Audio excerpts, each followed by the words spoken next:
خطوط غالب کی ادبی اور تاریخی اہمیت۔ مرزا غالب برصغیر پاک و ہند کے ایک عظیم شاعر ہونے کے ساتھ ساتھ بلند پایہ نثر نگار اور خطوط نویس بھی تھے۔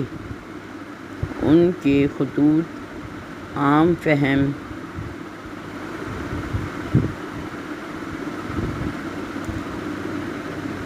ہونے کے ساتھ سادگی، شگفتگی اور بے تکلفانہ انداز بیان رکھتے ہیں۔ نثر نگاری میں ان کے خطوط کو بہت اہمیت اور مقبولیت حاصل ہے۔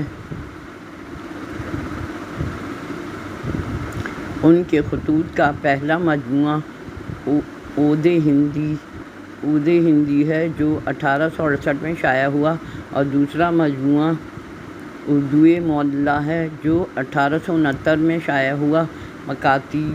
مکاتیب غالب رامپور کی حکومت نے 1937 میں شائع کیا۔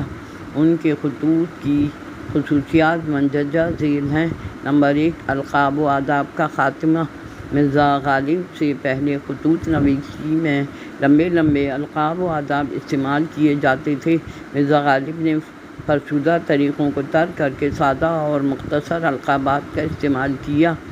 وہ اپنے خطوط میں مکتوب الہ کو کبھی قبلہ، کبھی میاں برخوردار بھائی بندہ پرور پیر و مرشد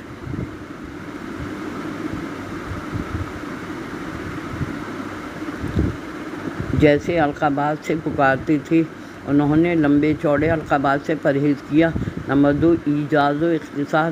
غالب نے اپنے خطوط میں صرف ضروری امور کو تحریر کیا ہے۔ ان کے جملے مختصر اور برمحل ہوتے ہیں اور قاری لطف اندوز ہوئے بغیر نہیں رہ سکتا۔ انہوں نے اپنے خطوط میں سادگی، سراست، روانی اور بے تکلفی کے ساتھ مختصر بات بیان کی ہے۔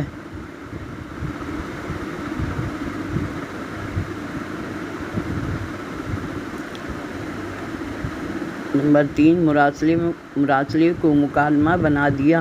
خطوط پڑھتے ہوئے ایسا محسوس ہوتا ہے جیسے دو اشخاص آپس میں گفتگو کر رہے ہیں۔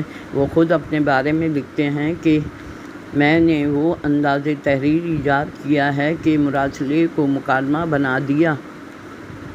میر مہدی مجروح کو لکھتے ہیں، آہا میرا پیارا مہدی آیا، آؤ بھائی، مزاج تو اچھا ہے، بیٹھو۔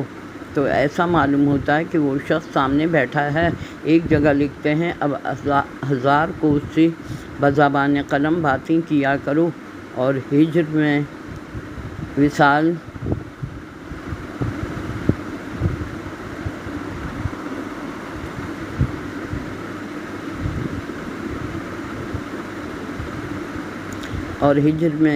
کے مزے لیا کرو۔ نمبر 4، جزیات کی نگاری۔ غالب اپنے ماحول کے مناظر کی جزیات نگاری کی تصویر کشی اس انداز سے کرتے ہیں کہ ان کے دلکش انداز بیان اور شوخی و ظرافت نے ان کے خطوط کو دلچسپ بنا دیا ہے، اور الطاف حسین حالی نے انہیں حیوان ظریف کہہ دیا ہے۔ نمبر 5، حیات غالب کا انداز۔